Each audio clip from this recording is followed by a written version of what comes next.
Seri Pelangi di Langit Singosari. Bara di atas Singgasana. Audiobook, novel silat. Cerita, Esa Mintarja. Bab 48. Dalam pada itu, kesatria putih itu pun meloncat turun dari kudanya. Didekatinya pemimpin prajurit yang telah terbunuh itu. Perlahan-lahan kesatria putih mengangkat kepala prajurit itu sambil berkata, "Sebenarnya aku tidak sampai hati membunuhmu. Tetapi kau telah berbuat terlampau kasar terhadap rakyat Singasari. Bukan sekedar memancing kedatanganku, tetapi kau benar-benar telah merampok mereka habis-habisan." Pemimpin prajurit yang sudah berada di ambang maut itu menggertakkan giginya. "Kau adalah prajurit tua yang seharusnya sebentar lagi harus beristirahat karena ketuaanmu. Kau seharusnya menikmati masa-masa tuamu dengan tenang. Tetapi tugas yang gila itu telah membuatmu gila pula. Persetan. Jangan mengumpat. Tetapi maafkan aku, bahwa aku telah membunuhmu. Sebenarnya kau adalah seorang prajurit yang baik. Bukankah kau menjadi prajurit sejak zaman pemerintahan aku Tunggul Ametung? Dari mana kau tahu?" Tiba-tiba kesatria putih itu perlahan-lahan meraba kerudung putihnya. Ketika kerudung itu tersingkap, maka meskipun malam disaput oleh kegelapan, namun prajurit itu masih sempat memandang wajah kesatria putih yang sebenarnya. Tetapi agaknya prajurit yang berada di pintu maut itu masih ragu-ragu sehingga akhirnya kesatria putih berkata, "Aku akan menyalakan api." Maka kesatrian putih pun segera mengambil sepasang batu. Ketika kedua batu itu beradu, memerciklah api yang menyalakan sejumput gelugut aren. Kemudian dengan sebutir belirang, menyalalah api yang berwarna biru membakar sisa-sisa gelugut aren yang telah ditaburi dengan belerang itu. Berbareng dengan bau belirang yang menyentak hidung, prajurit yang hampir meninggal itu memekik dengan sisa suaranya yang parau. Kau, tetapi suaranya terputus di kerongkongan. Karena lukanya yang parah, maka prajurit itu pun menarik nafasnya yang terakhir. Dengan demikian, tidak seorang pun yang dapat mengatakan, siapakah sebenarnya orang yang berkeliling Singasari di atas kuda putihnya serta berkerudung putih, sehingga orang menyebutnya kesatria putih. Ternyata kesatria putih tidak meninggalkan mayat-mayat para prajurit itu begitu saja. Dikumpulkannya mayat-mayat itu, kemudian dikumpulkannya pula senjata mereka. Ternyata senjata mereka adalah pedang prajurit pengawal. Istana Singasari pun menjadi gempar karenanya, ketika kuda putih itu berlari cepat sekali melintas di depan regol samping. Seikat pedang telah dilemparkan oleh penunggangnya. Pedang prajurit pengawal. Namun, meskipun hanya sepintas, para pengawal yang kemudian berlari-larian keluar dari gerbang segera dapat mengenalnya, bahwa orang berkuda itulah yang disebut orang kesatria putih. "Tetapi apa maksudnya dengan pedang-pedang ini?" bertanya seorang prajurit pengawal. "Bukankah pedang ini pedang prajurit pengawal?" Para pengawal itu berpandangan sejenak. Tentu ada sesuatu yang tidak wajar telah terjadi. Apakah kesatria putih itu juga memusuhi prajurit pengawal? Kita laporkan kepada senapati yang bertugas malam ini. Demikianlah laporan tentang pedang itu pun segera memanjat sampai ke telinga Panglima dan Sri Rajasa sendiri. Tetapi bersamaan dengan itu, tersiarlah berita bahwa sekelompok perampok telah dibunuh oleh kesatria putih. Tetapi senjata mereka telah hilang lenyap. Yang ada hanyalah selembar kain putih sebagai ciri orang berkuda itu apabila ia melakukan tindak kekerasan terhadap para penjahat. Suatu pukulan yang dahsyat terasa seolah-olah menghancurkan jantung Sri Rajasa, Tohjaya dan penasihatnya. Tidak seorang pun yang dapat mencegah menjalarnya berita, bahwa tentu perampok-perampok itulah yang memiliki senjata yang telah dilemparkan oleh kesatria putih di muka regol samping istana. Apalagi ketika para prajurit itu menyadari, beberapa kawan mereka telah hilang. "Marilah kita lihat," berkata seorang senapati. "Apakah benar yang terbunuh itu prajurit-prajurit pengawal?" Kemudian dikumpulkannya pula senjata mereka. Ternyata senjata mereka adalah pedang prajurit pengawal. Sri Rajasa tidak dapat mencegahnya. Tetapi ia memerintahkan Tohjaya untuk pergi bersama senapati itu diikuti oleh penasehat Sri Rajasa. "Jika masih ada yang mungkin berbicara di antara mereka, maka kalian harus membungkamnya," geram Sri Rajasa. Baik penasehat Sri Rajasa maupun Tohjaya tahu benar akan tugas itu, sehingga sambil mengangguk-anggukan kepalanya mereka berkata, "Kami akan berbuat sebaik-baiknya ayahanda." Demikianlah Sri Rajasa sendiri, panglima pasukan pengawal dan beberapa senapati telah melepas beberapa orang prajurit yang ingin membuktikan apakah benar mayat-mayat itu adalah mayat-mayat kawan mereka. Meskipun ketika mereka sampai di tempat peristiwa itu, mayat para perampok itu sudah dikuburkan, namun senapati itu memerintahkan untuk membongkar salah satu dari mereka. Dan ternyata bahwa orang itu segera dapat mereka kenal. Orang yang terbunuh dan dikubur sebagai perampok-perampok itu tanpa upacara apapun juga, adalah prajurit pengawal. Tidak seorang pun yang bakal menyiapkan pembakaran mayat-mayat itu.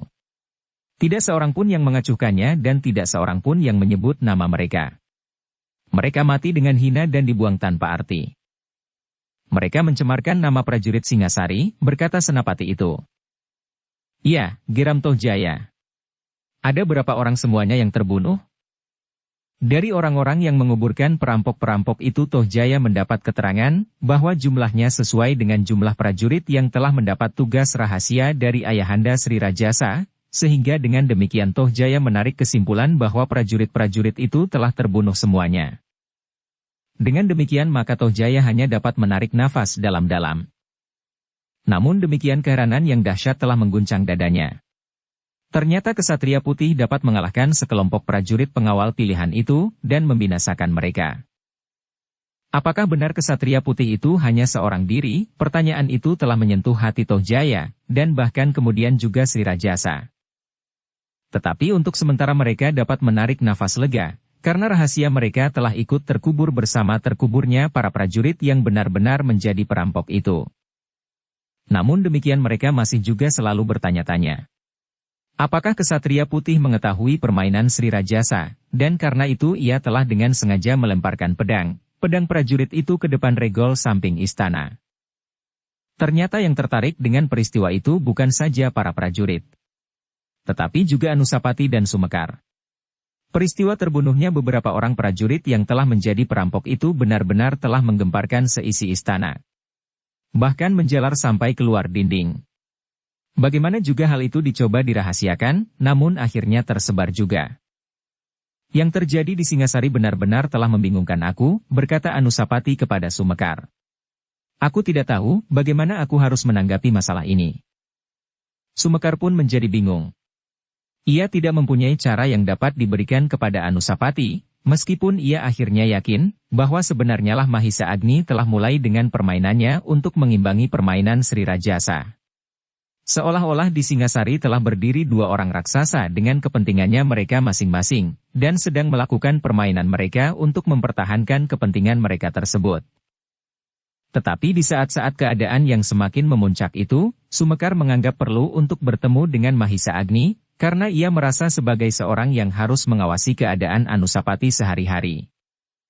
Karena itu, maka ia pun segera mencari kesempatan untuk dapat berkunjung kepada Mahisa Agni di Kediri.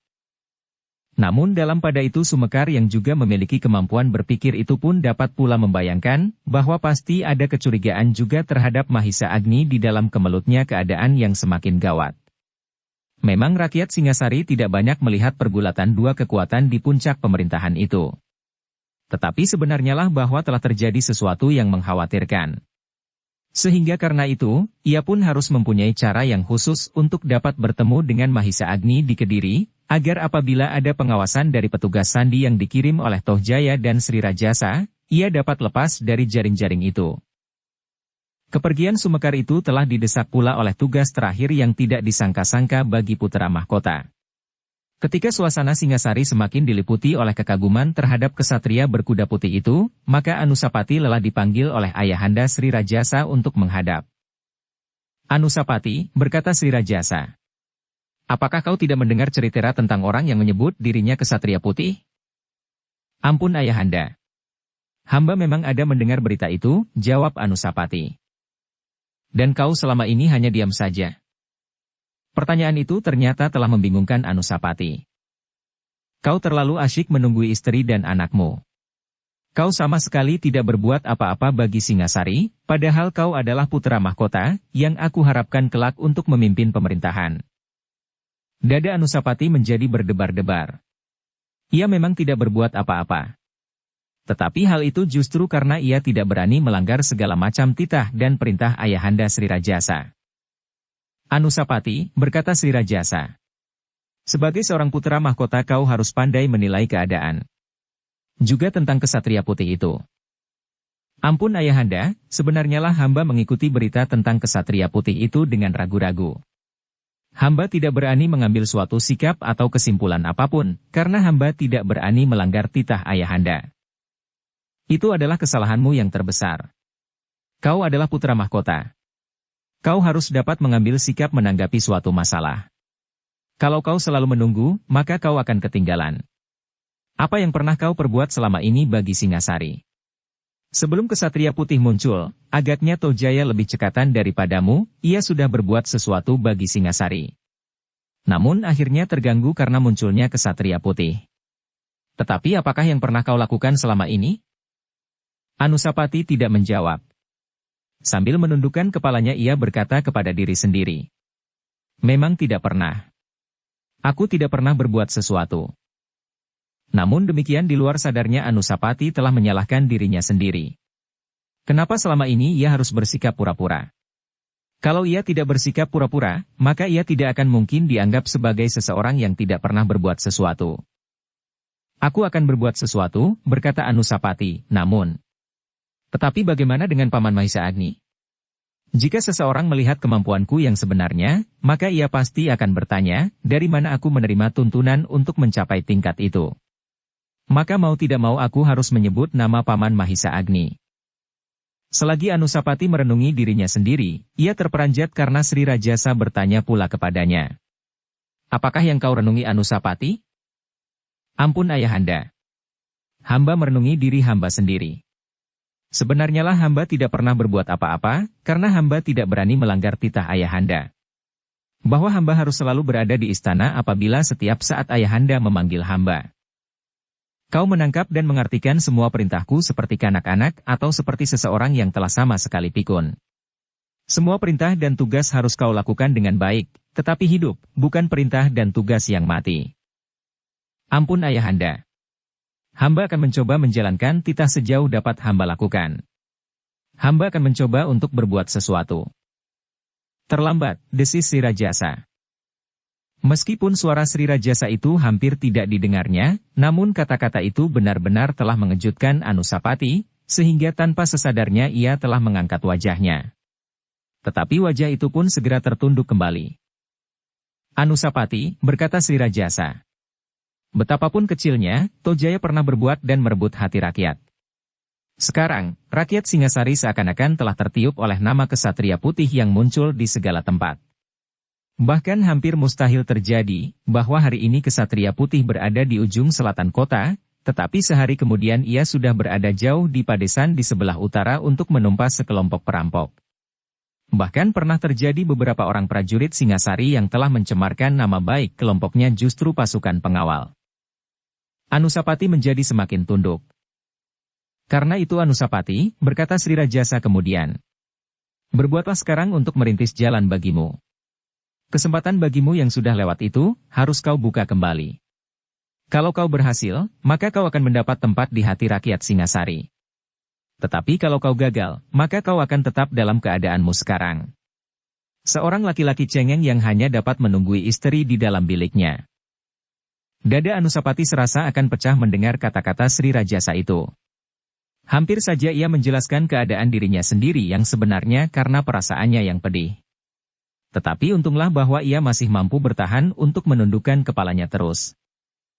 Anusapati, berkata Sri Rajasa. Apakah kau bersedia membuka kesempatan baru bagimu sendiri? Ampun ayahanda. Jika ada jalan itu, hamba akan mencobanya, jawab Anusapati. Sekarang hampir tidak ada seorang pun yang dapat menunjukkan jasanya kepada rakyat kecil di Singasari selain kesatria putih. Meskipun apa yang dikerjakan oleh kesatria putih itu menguntungkan bagi rakyat, tetapi sebenarnya tidak bagi kita. Bagi kelangsungan hidup kita di Singgasana. Kau mengerti? Dada Anusapati menjadi berdebar-debar. Sekarang setiap orang lebih senang mengucapkan nama kesatria putih dari menyebut namamu, nama Tojaya dan nama Sri Rajasa Batara Sang Amurwa Bumi. Kau mengerti? Hamba mengerti ayahanda, jawab Anusapati. Tetapi suaranya menjadi gemetar. Nah, jika kau mengerti, carilah kesempatan baru itu. Apakah kau juga mengerti? Keringat dingin telah mengalir di seluruh tubuh Anusapati. Ia sama sekali tidak menyangka bahwa kesimpulan itulah yang telah ditarik oleh Ayahanda Sri Rajasa. Sehingga karena itu maka untuk sejenak ia tidak dapat mengucapkan kata-kata. Anusapati, berkata Sri Rajasa. Apakah kau mengerti? Hamba Ayahanda, suara Anusapati gemetar.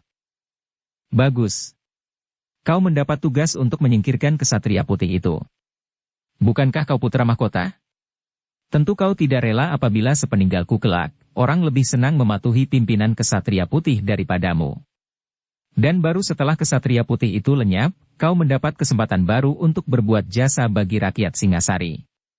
Dan rakyat Singasari akan selalu menyebut namamu sebagai putra mahkota, yang kelak akan menggantikan kedudukanku, Maharaja di Singasari. Tiba-tiba saja dada Anusapati menjadi berdentangan. Ia tahu arti perintah itu dengan pasti. Dan itu berarti bahwa ia harus mencari kesatria putih. Anusapati, berkata Sri Rajasa. Tentu kau tidak akan dapat berbuat dengan terbuka. Kesatria putih sangat disenangi oleh rakyat Singasari, sehingga kau harus berbuat dengan sangat hati-hati dan tersembunyi. Kematian kesatria putih harus diliputi oleh rahasia, sehingga rakyat tidak mendendammu dan mendendam kerajaan. Anusapati tidak segera menjawab. Tetapi getar di dadanya serasa menjadi semakin dahsyat. Nah, terserah kepadamu. Apakah kau memilih keadaan seperti sekarang ini, atau kau sanggup membuka kesempatan baru, berkata Sri Rajasa. Tetapi perintahku tetap. Singkirkan kesatria putih. Kalau kau sanggup, kau akan membuka jalan bagimu, kalau tidak, kau tetap seorang laki-laki cengeng. Ampun Ayahanda, berkata Anusapati kemudian, bagaimanapun juga hamba akan mencobanya. Aku tahu bahwa tugas ini bukan tugas yang ringan. Tetapi kau dapat memilih beberapa orang untuk membantumu. Misalnya pamanmu Mahisa Agni. 1 atau 2 orang panglima yang kau pilih.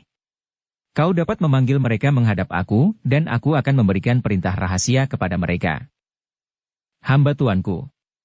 Hamba akan melakukannya. Jika hamba diperkenankan mencari kawan di dalam hal ini, hamba akan memilih paman Mahisa Agni. Baiklah. Biarlah pamanmu Mahisa Agni aku panggil. Hamba tuanku. Dan kaulah yang harus pergi ke Kediri untuk memanggilnya. Anusapati mengangkat wajahnya, tetapi wajah itu pun segera tertunduk. Bawa beberapa orang pengawal bersamamu. Hamba Ayahanda. Hamba akan pergi ke Kediri memenuhi perintah Ayahanda. Demikianlah, maka kesempatan itu dipergunakan sebaiknya oleh Anusapati. Dengan tidak diketahui oleh siapapun juga, maka Sumekar telah diberitahukan semuanya itu. Dan Sumekar pun harus mencari kesempatan untuk pergi ke Kediri di saat-saat Anusapati pergi juga ke Kediri. Tetapi jagalah, agar para pengawalku tidak mengetahui bahwa paman ada juga di Kediri saat aku tiba di sana. Kau harus mendahului aku dan mengatakan hal ini kepada paman Mahisa Agni. Paman Mahisa Agni pasti akan dapat mengaturnya. Sumekar mengangguk-anggukan kepalanya. Katanya, hamba akan mendahului tuanku. Demikianlah maka Sumekar pun segera mencari kesempatan untuk mendapatkan waktu beristirahat untuk beberapa hari dengan alasan yang dibuat-buatnya seperti yang pernah dilakukan. Sumekar minta diri untuk menengok kampung halaman dan keluarganya yang sudah lama tidak dilihatnya. Ternyata bahwa Sumekar berhasil mendapat kesempatan itu.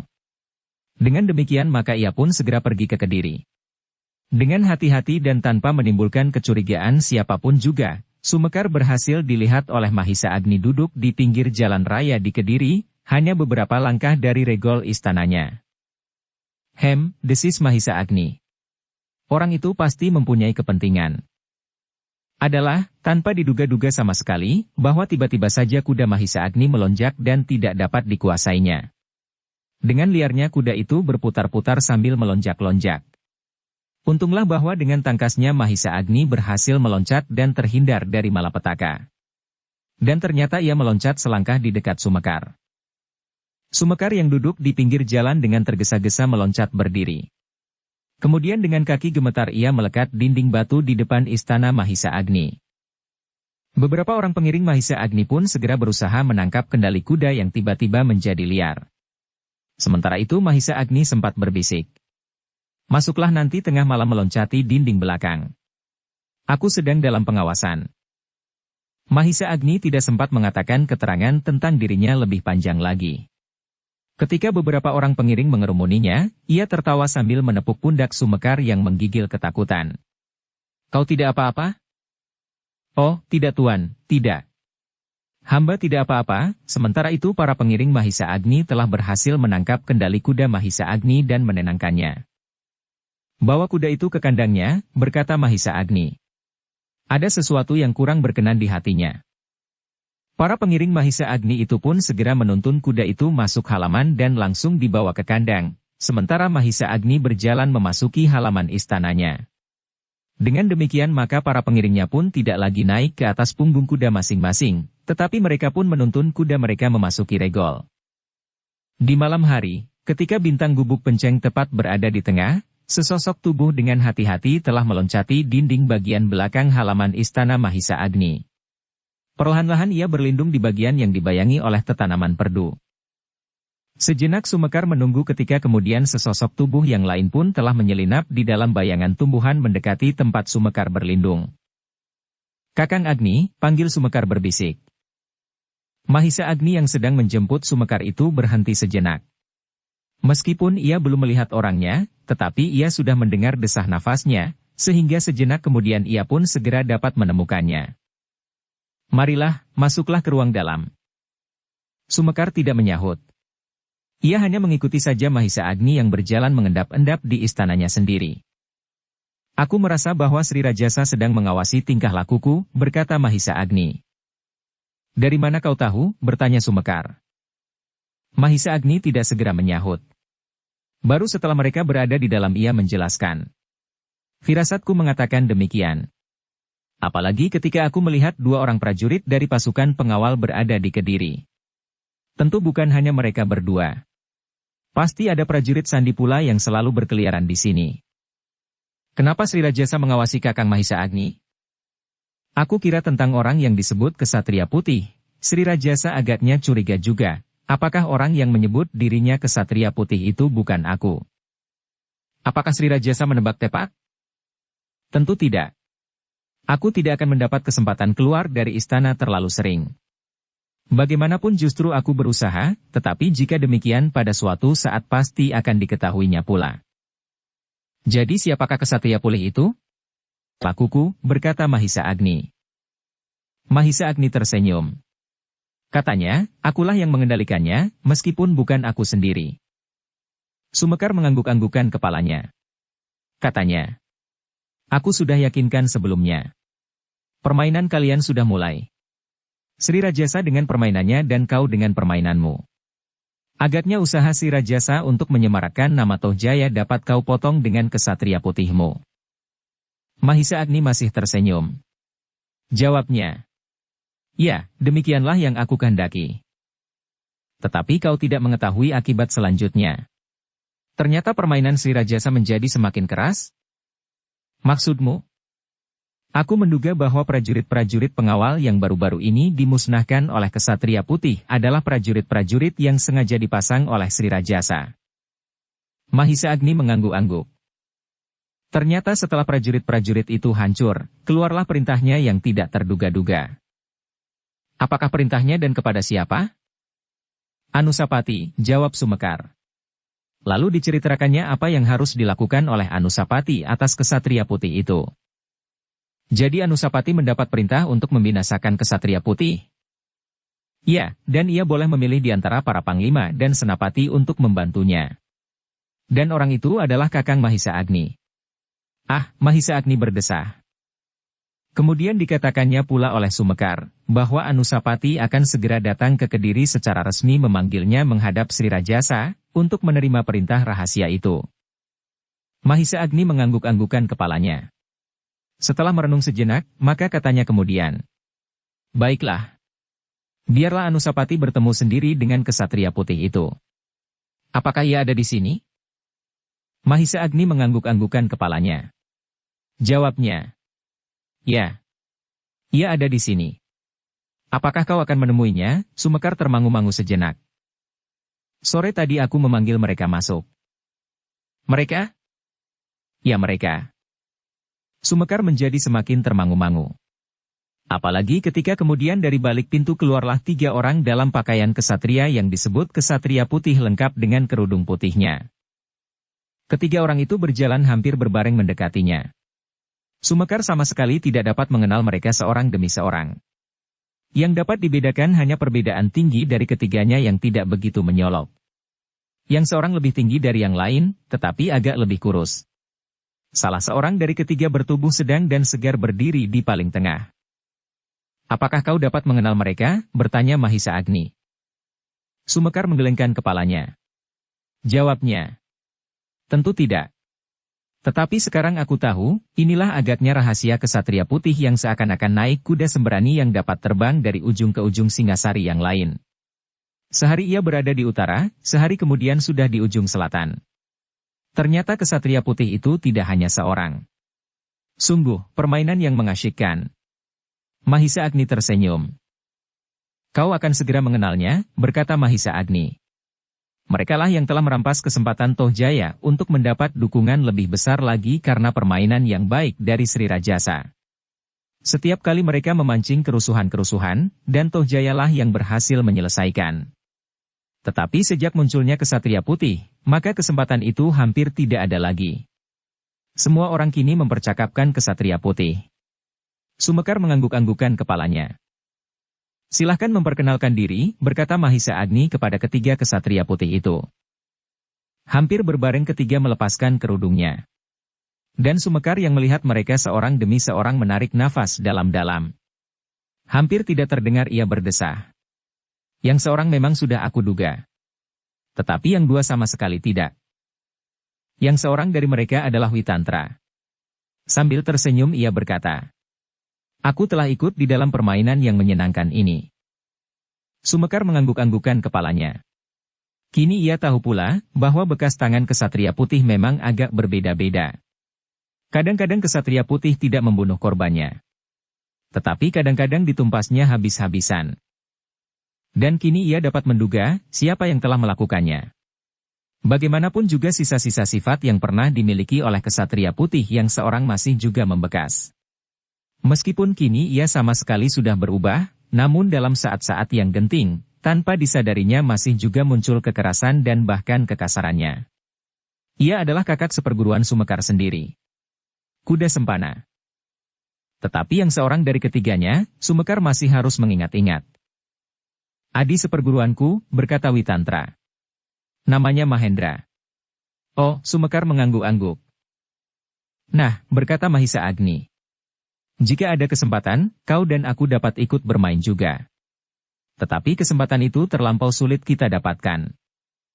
Sumekar mengangguk-anggukan kepalanya. Tetapi masih ada sesuatu yang ingin ditanyakannya. Meskipun pertanyaan itu belum terucapkan, namun Mahisa Agni yang seolah-olah telah mengerti apa yang tersimpan di dalam hatinya berkata. Mereka bertiga adalah orang-orang yang tidak terikat pada waktu dan keadaan. Mereka hidup di padepokan terpencil, dan waktu bagi mereka tergantung kepada mereka sendiri. Sedang Mahendra pernah menjadi seorang pedagang yang berhasil. Agaknya ia tidak perlu lagi menambah timbunan kekayaannya. Kini ia memilih bermain-main dengan jiwanya, karena panggilan yang dalam dari dasar hati. Selain di waktu mudanya, Mahendra memang seorang petualang, di dalam tugasnya sebagai seorang saudagar keliling, ia masih juga bertualang menghadapi penyamun-penyamun dan perampok-perampok. Adalah tepat sekali apabila ia mengenakan kerudung putih dan bertempur melawan setiap kejahatan. Ah, desis Mahendra. Tetapi ia tidak memberikan tanggapan selain sebuah senyum di bibirnya. Mahisa Agni pun tiba-tiba menarik nafas dalam-dalam. Terkilas di dalam angan-angannya, peristiwa yang pernah melihat mereka berempat. Witantra, Mahendra, Kuda Sempana dan Mahisa Agni sendiri. Mereka pernah bertempur yang satu dengan yang lain, bahkan sampai pada kebulatan tekad untuk saling membunuh. Namun kini keadaan telah mempertemukan mereka di dalam suatu usaha yang dapat mereka pertemukan. Menyelamatkan Anusapati, anak Kendedes. Tak dapat dipungkiri. Tentu masih ada bekas-bekas sentuhan di hati mereka. Baik kuda sempana maupun Mahendra pernah mengharap dapat memperistri seorang gadis dari padepokan Panawijen yang bernama Ken Dedes, berkata Mahisa Agni di dalam hati. Namun tiba-tiba sebuah pertanyaan melonjak di hatinya pula. Dan bagaimana dengan aku sendiri? Mahisa Agni terperanjat ketika Sumekar kemudian bertanya. Siapakah di antara kesatria putih bertiga ini yang paling akhir membunuh beberapa orang prajurit dan melemparkan senjata mereka di pintu gerbang? Ketiganya tidak menjawab, ketiga tersenyum. Tetapi karena Witantra dan Mahendra berpaling kepada kuda sempana, maka tahulah Sumekar, bahwa kesatria putih itu adalah kuda sempana. Itulah sebabnya ia mengenal bahwa orang-orang yang dihadapinya itu sebenarnya adalah prajurit-prajurit Singasari, karena ia pernah menjadi pelayan dalam, di dalam istana Tumapel. Sehingga ia memerlukan melemparkan pedang para prajurit itu di muka Regol. Tetapi kalian akan segera menghadapi lawan yang tidak akan dengan mudah kalian kalahkan, berkata Sumekar kemudian. Siapa? Bertanya Witantra. Telah turun perintah Sri Rajasa, bahwa putra mahkotalah yang akan menangkap kesatria putih itu. Mahisa Agni mengerutkan keningnya mendengar keterangan Sumekar itu. Dengan memperhatikan ketika orang yang berpakaian sebagai kesatria putih itu, Mahisa Agni ingin mengetahui, bagaimanakah tanggapan mereka atas berita itu. Mahisa Agni melihat wajah-wajah itu menegang. Tetapi justru karena itu ia berkata, selain putra mahkota masih ada lagi orang yang harus kalian perhitungkan. Siapa? Bertanya kuda sempana. Mahisa Agni tersenyum. Katanya, bertanyalah kepada Adi Sumekar. Ketiga orang yang berpakaian kesatria putih itu serentak berpaling kepada Sumekar. Dan sebelum mereka bertanya Sumekar telah menjelaskan. Ia adalah yang atas nama Sri Rajasa mengawasi pemerintahan di Kediri. Mahisa Agni, desis Witantra. Sumekar mengangguk. Sejenak mereka termenung. Namun hampir berbareng mereka tertawa. Mereka tentu akan berhasil menangkap kesatria putih itu, berkata Mahendra. Soalnya tinggal menunggu waktu yang paling baik. Dan siapakah di antara kita bertiga yang akan mewakili menjadi tawanan di Istana Kediri? Bukan menangkap, sahut Sumekar. Tetapi membinasakan mereka. Mahisa Agni pun tertawa pula. Katanya, jika kalian bertiga tidak lagi muncul, maka kesatria putih itu akan lenyap dengan sendirinya. Aku dan putra mahkota akan menyampaikan laporan kepada istana, bahwa kami telah berhasil membinasakan mereka, maksudku kesatria putih itu. Ketiganya mengangguk-angguk. Dan kuda sempana bertanya. Apakah tidak ada pertanda yang harus diserahkan sebagai bukti kematian kesatria putih? Tidak ada. Kematian kesatria putih jangan diketahui oleh rakyat yang semakin lama semakin menaruh perhatian kepadanya. Bukti yang diharapkan oleh Sri Rajasa adalah, kesatria putih itu tidak akan muncul kembali, jawab Sumekar, tetapi ia segera menyambung. Namun demikian, semuanya akan menjadi lebih jelas apabila putra mahkota telah datang. Apakah putra mahkota akan datang? Ya. Putra mahkota akan memanggil Kakang Mahisa Agni dengan resmi untuk menghadap Sri Rajasa. Ia akan menerima perintah tentang kesatria putih itu. Baiklah. Besok malam kita akan segera menemuinya di sini. Aku akan menunggu kalian. Dan bukankah malam ini kita tidak mempunyai persoalan lain? Mahisa Agni menggeleng. Mahendra pun segera berkata. Aku akan segera minta diri. Aku mendengar sekelompok pedagang akan menyeberangi hutan di sebelah kota ini, besok dini hari. Mudah-mudahan tidak ada penyamun yang mengganggunya. Aku hanya akan melihat saja, dan apabila perlu baru berbuat sesuatu, karena agaknya para pedagang itu sendiri sudah merasa dirinya kuat. Tetapi ingat, besok malam kalian ada di sini pula. Mungkin Anusapati akan segera datang. Baik. Dan bagaimana dengan Kakang Witantra? Aku juga akan minta diri. Baiklah. Hubungilah kuda sempana apabila perlu, berkata Mahisa Agni kemudian, lalu katanya kepada Sumekar. Ia juga menjadi juru taman di istana ini, Sumekar tersenyum. Kalau ada yang pernah mengenalnya ketika ia tinggal di istana Tumapel, maka mereka sekarang pasti tidak akan dapat mengingatnya lagi. Sumekar masih mengangguk sambil tersenyum. Demikianlah Witantra dan Mahendra meninggalkan istana Mahisa Agni, sedang kuda sempana dengan diam-diam pergi ke rumahnya yang terletak di halaman itu pula. Tidurlah di rumahku. Tidak akan banyak mendapat perhatian apabila kau tidak berbuat sesuatu yang aneh. Terima kasih Kakang. Kami pun minta diri, berkata kuda sempana. Besok kita akan bertemu lagi. Biarlah Sumekar berada di pondokku. Demikianlah kuda sempana membawa Sumekar ke pondoknya. Dari kuda sempana, Sumekar banyak mendengar tentang kesatria putih. Ada kalanya kesatria putih tidak bekerja sendiri. Tetapi berdua, meskipun yang seorang tidak dengan berterus terang. Dalam menghadapi lawan yang kuat, 2 atau bahkan 3 orang itu telah bekerja bersama. Tetapi pasti hanya ada satu kesatria putih di satu tempat dan di waktu yang sama. Ternyata setelah terpaut sehari, barulah putra mahkota itu benar-benar telah datang ke Kediri dengan resmi sehingga rakyat Kediri telah menyambutnya. Beberapa orang senapati terpilih telah mengiringinya.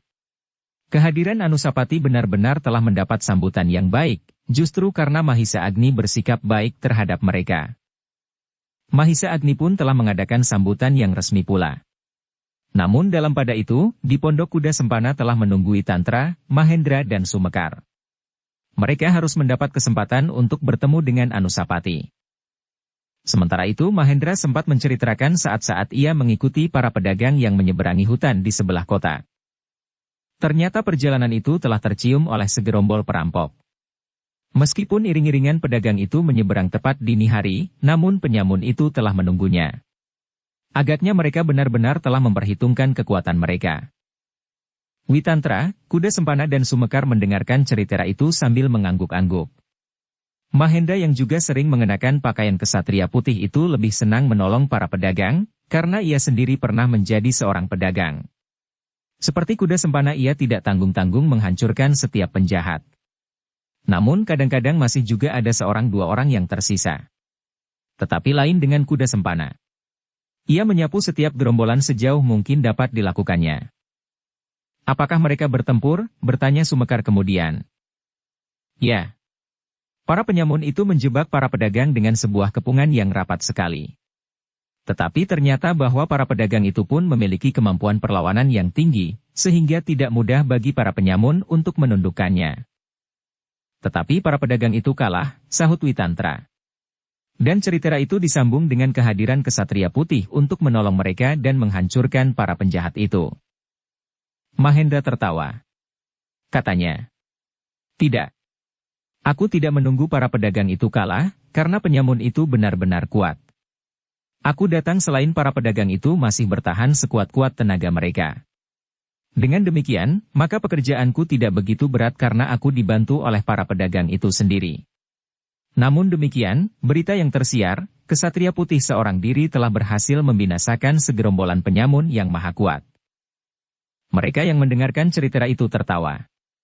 Bahkan Sumekar pun berkata, "Seandainya aku mendapat kesempatan, aku ingin juga sekali-sekali menjadi orang yang paling terkenal di seluruh Singasari sekarang, tetapi juga orang yang selalu diliputi oleh rahasia yang tidak terungkapkan." Witantra tersenyum. Sambil mengangguk-anggukan kepalanya ia berkata, "Mungkin selama kau berada di sini, kau akan mendapat kesempatan." "Berapa hari kau berada di sini?" bertanya kuda sempana. "Aku harus segera kembali, sebelum putra mahkota kembali ke istana." "Kau tidak akan mendapat kesempatan. Biasanya sampai 2-3 pekan setelah kesatria putih bertindak, tidak ada seorang penjahat pun yang berani berbuat sesuatu." "Sayang," desis Sumekar. "Agaknya permainan itu mengasyikkan sekali." "Mudah-mudahan putra mahkota tidak segera kembali," berkata Mahendra. "Tetapi akulah yang harus segera kembali, karena aku hanya mendapat waktu 7 hari." Kawan-kawannya mengangguk-anggukan kepalanya, dan Sumekar pun menyambung. "Mudah-mudahan lain kali aku akan mendapatkan kesempatan itu." "Tetapi bukankah kita akan segera ditangkap oleh putra mahkota dan Mahisa Agni?" Hampir serentak meledaklah suara tertawa mereka, sehingga kuda sempana meletakkan jarinya di muka bibirnya sambil berdesis.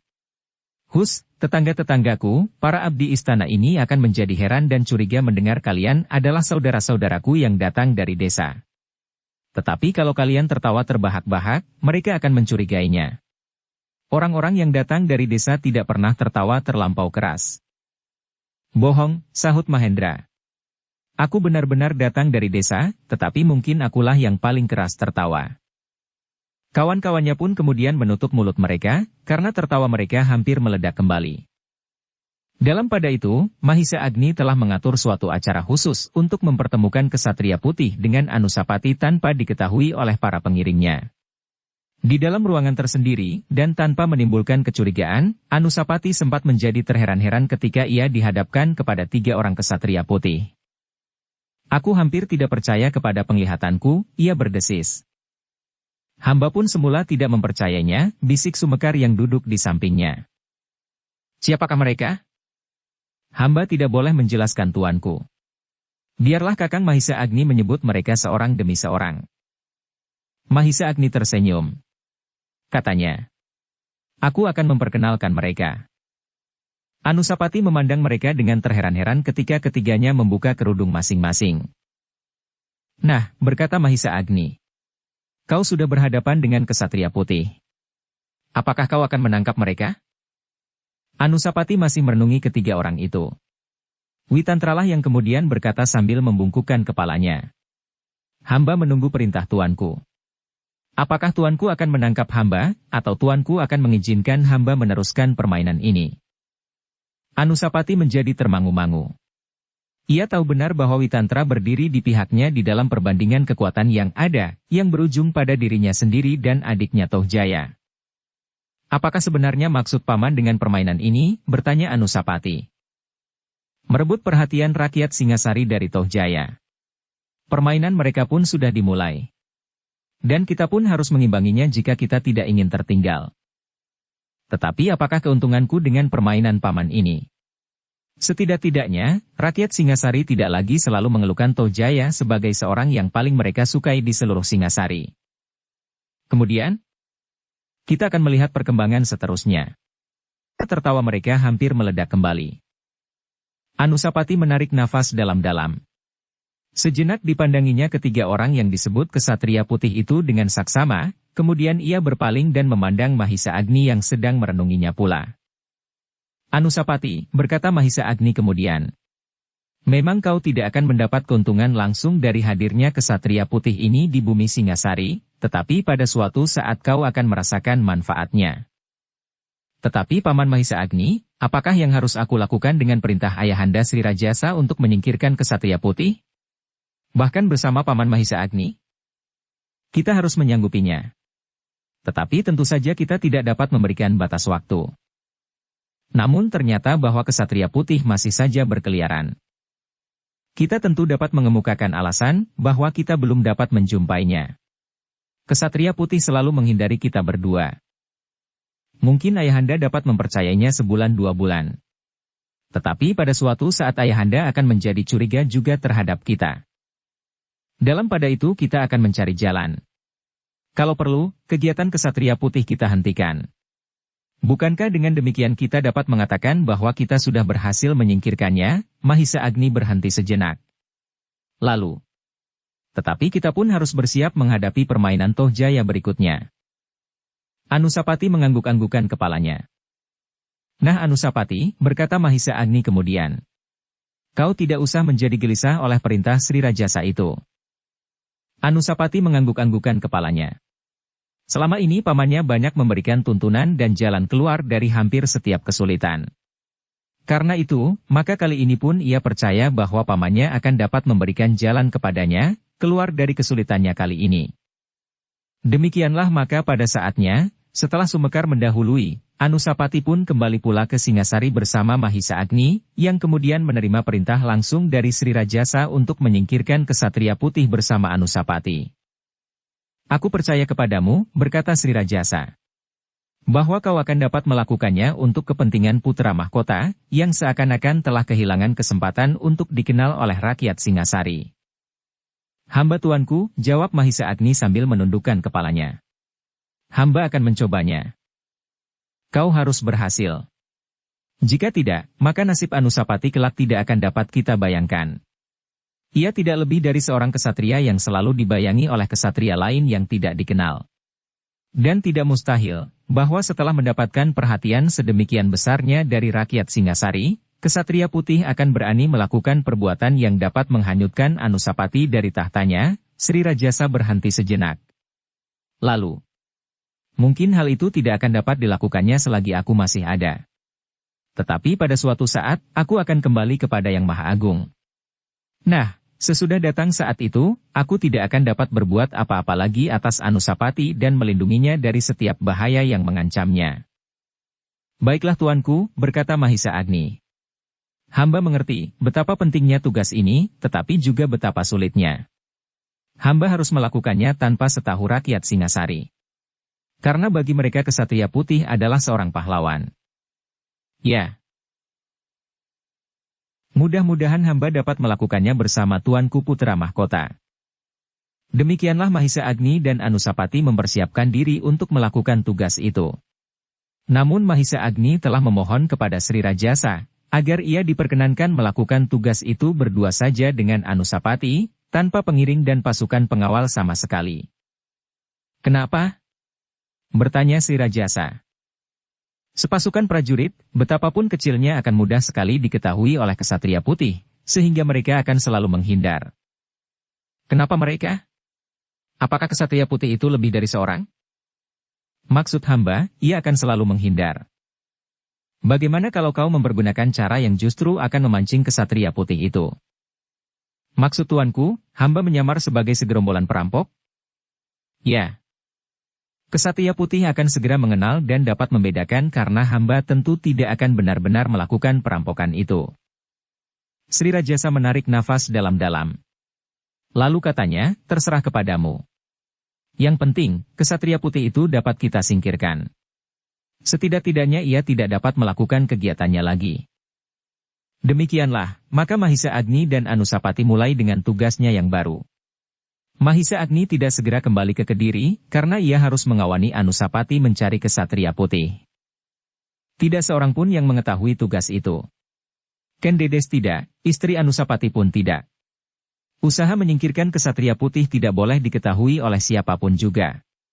Jika berita itu sampai menyusup ke telinga rakyat Singasari, maka pasti akan menimbulkan persoalan di antara mereka, karena Ksatria Putih bagi mereka, justru seorang pahlawan. Setelah mencium anaknya yang tumbuh semakin besar dan mohon diri kepada ibunya, maka Anusapati pergi meninggalkan istana diiringi oleh Mahisa Agni. Kepergian Anusapati diiringi dengan berbagai macam pertanyaan di hati seisi istana. Yang mereka ketahui adalah, bahwa Anusapati sedang menjalankan tugasnya sebagai seorang putra mahkota. Sebuah tugas rahasia, berkata salah seorang senapati. Ya, sahut yang lain. Tetapi ada sesuatu yang menggetarkan jantungnya. Kenapa tugas itu sama sekali tidak diketahui oleh para pemimpin prajurit sekalipun? Sepeninggal Anusapati, maka mulailah Tohjaya mengharap mendapat kesempatan lagi untuk melakukan tindakan yang dapat mengangkat namanya. Ia berharap bahwa Mahisa Agni akan berhasil menyingkirkan Ksatria Putih, karena dari Anusapati sendiri tidak dapat diharapkan apapun juga. Tanpa paman Mahisa Agni, Kakanda Anusapati tidak akan dapat kembali. Hanya namanya sajalah yang akan tetap dikenang oleh rakyat Singasari, bahwa pernah tersebut seorang putra mahkota yang belum sempat menduduki tahta, telah mati terbunuh oleh Ksatria Putih, berkata Tohjaya di dalam hatinya. Namun bagi Anusapati sendiri, ternyata kesempatan itu adalah kesempatan yang tidak diduga-duganya. Kepergiannya bersama Mahisa Agni telah memberikan kesempatan kepadanya untuk menyempurnakan ilmunya. Di sepanjang perjalanannya yang tanpa tujuan, Anusapati telah membentuk dirinya menjadi seorang yang menguasai ilmunya dengan matang. Ternyata bahwa bukan saja Mahisa Agni, tetapi di dalam kesempatan itu, Witantra dan Kuda Sempana sempat memberikan ilmu perbandingan kepada Anusapati. Dengan bekal yang ada padanya, Anusapati mampu menerima ilmu dari kedua orang itu, sebagai bahan untuk menyempurnakan ilmunya sendiri. Seperti Mahisa Agni maka Anusapati pun mencoba meluluhkan ilmu yang dipelajarinya itu menjadi suatu bentuk yang benar-benar mendebarkan jantung. Darah Tunggul Ametung dan Empu Purwa yang bergabung di dalam dirinya, membuatnya menjadi seorang anak muda yang perkasa, yang mantap menguasai ilmu yang tidak terkirakan dahsyatnya.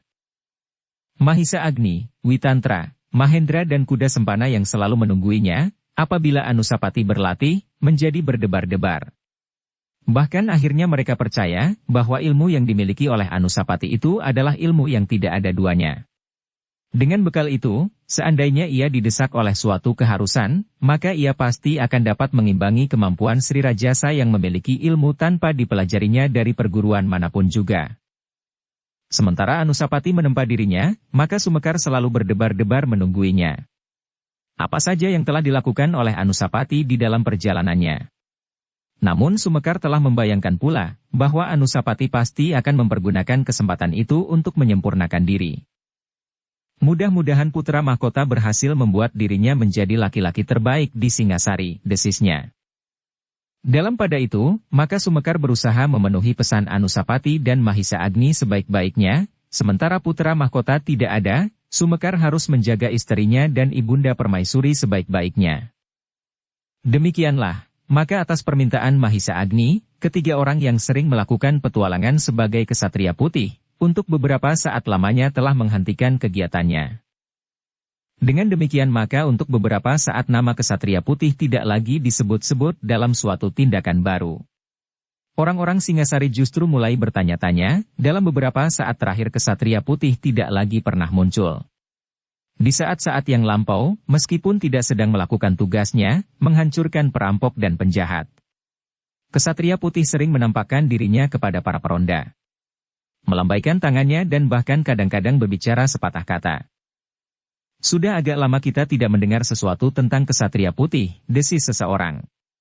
Apakah hilangnya kesatria putih itu pertanda bahwa Singasari akan diguncang oleh kejahatan dan kekacauan? Ah, tentu tidak. Seandainya kesatria putih sudah jemu melakukan tugas-tugas kemanusiaannya, maka kita akan tetap mendapat perlindungan dari Sri Rajasa. Bukankah sebenarnya kesatria putih itu hanya membantu tugas para prajurit Singasari? Tetapi pernah terjadi.